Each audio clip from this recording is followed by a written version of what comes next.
everybody, welcome back for another video. Hopefully this will be a pretty quick, tidy little book review.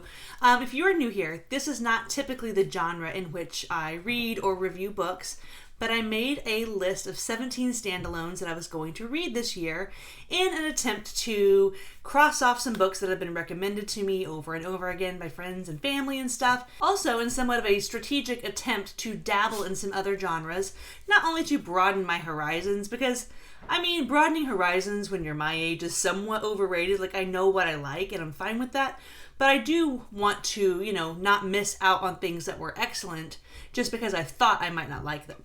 So I made a list of 17 standalones that was my goal to read in 2023. And since I'm trying to implement some structure on my channel, I thought I'm going to make a book review for each one of those 17 standalones. So the first one I crossed off of my list this year was this one right here, The 7 Husbands of Evelyn, Hugo. So I heard about this book from my mom. She had recommended it to me several times. And then my husband and I went to Mexico last year in the summertime, and I was looking for recommendations for vacation reads. And I was thinking I'd like to read something that was outside of my normal genre, just to kind of like mix it up while in Mexico. So my mom recommended this. I did take the book with me in Mexico, but I didn't end up reading it. And since then, I've had several other people, including friends from inside my reading circle, say, hey, this book was really, really good.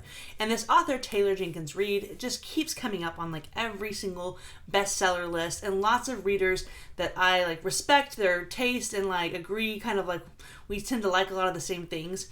They're really liking Taylor Jenkins Reid. So I thought this is the perfect one to start with. And so I went ahead and added it to my must-read list in 2023.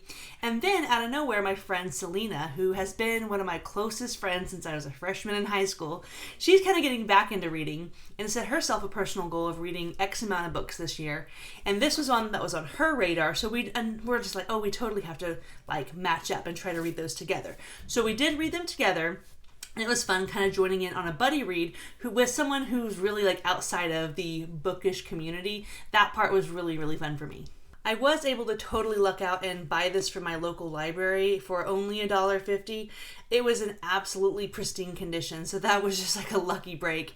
And as far as how I consumed it, I mostly did the audiobook. I did read some from here because it does have little newspaper clippings and stuff that are kind of cute. So I did read some from the book, but I primarily audioed. And the audio experience, quality, narration, all that kind of stuff, was very, very good. Highly recommend the audiobook as well. All right, so this one is kind of hard for me to rate or even say how I feel about it, because I feel like it was a really, really, really, really good book that I didn't really like. And let me explain that a little bit more. So this is the story of a very, very famous Hollywood elite actress named Evelyn Hugo, who was popular, came to stardom in the 50s and then just absolutely ruled Hollywood through the 60s and 70s and is just an absolute icon. She is now an elderly woman in her late 70s or early 80s, and she has decided for the first time ever to tell her life story and give the rights to a tell-all life story to a kind of random reporter. And I really, really like this writing style where there's a modern day timeline and it's somebody telling their life story to somebody who's recording it, and then the bulk of the story is actually flashbacks of the story being told. I really like that storytelling device. So it was really, really well done. So the things I like most about this book was the way it was written. I would definitely read more Taylor Jenkins Reid. It was very easy to read, consumable. The plot was absolutely just snappy. It never felt like it had a dull stretch. I was constantly interested in the story, and I just really liked the way that the story was delivered and the writing style. My issues with this book are only the fact that the subject matter is real world Hollywood, and that just happens to be a subject matter that I really, really don't like. I'm not exactly sure how to say this without coming off as pretentious or something, but I think Hollywood is gross in reality. Old Hollywood all the way to reality. It's always just been something about it that feels just wrong to me, and I just don't like it. That is the bare bones of this story. And it's tragic in ways. It's told in a way where you do have sympathy for these people that are kind of living in this bubble, but at the same time, I felt like the main character was just really, really unlikable and like had no redeemable qualities and was very, very selfish. And she was very self-aware about the fact that she was selfish and not a good person. And so that's something. But I don't know. I did not like the main character, and I didn't like the way, I don't know. Like, I admired her. I think that's kind of the point. It was that she wasn't meant to be likable, but you admired her, you respected her. And I don't know. I feel like in fantasy and sci-fi and stuff, I do like these grimdark characters, because I'm like, well, how else would you expect them to act? You know, the Ash Lord has taken over their city, and this dark wizard has controlled their mother, and, you know, they watch their daughter and wife be taken away by the bad guys. Like, I don't know. I have no problem, like, relating to, like, really morally gray, selfish, damaged, self-centered characters in like a grimdark fantasy setting. But when it's in my own world and it reminds me that like this is actually probably much more how it is compared to how it's portrayed in magazines and stuff like that, I don't know. I just don't like it. I feel like it's kind of gross, and it's something that I try to distance myself from. And so being fully immersed in it and having to try to like relate to this person, I don't know. It wasn't for me. Like, the actual context of the book and what the story was about is just not something I find entertaining.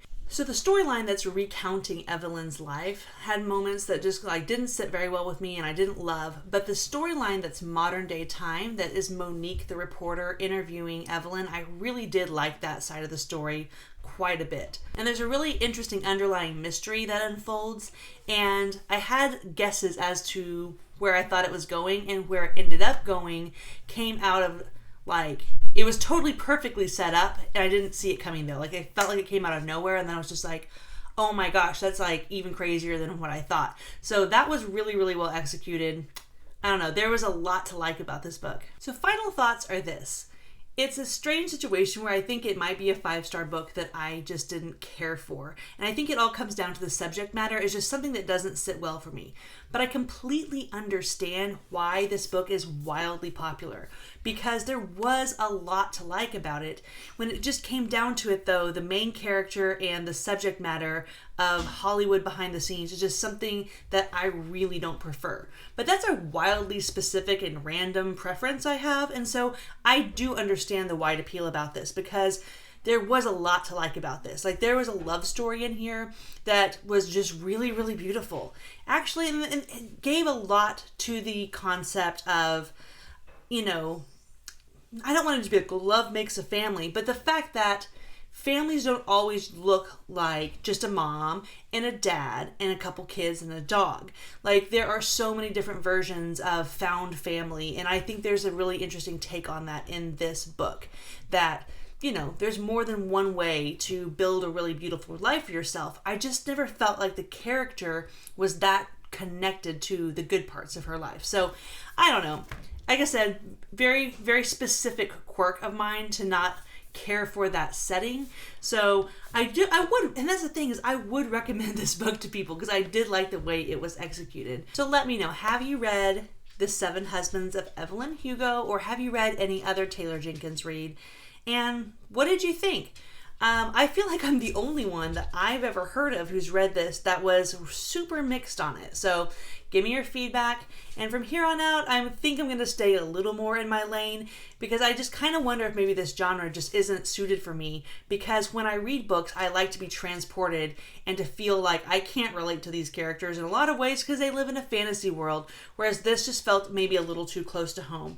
I feel like when I read something that's in a modern day realistic setting, I just need something that's a little more endearing, or something that also has wizards. So in the end, I think I just wasn't quite the exact target audience for this book, but I was impressed by Taylor Jenkins Reid and would be open to reading more from her in the future.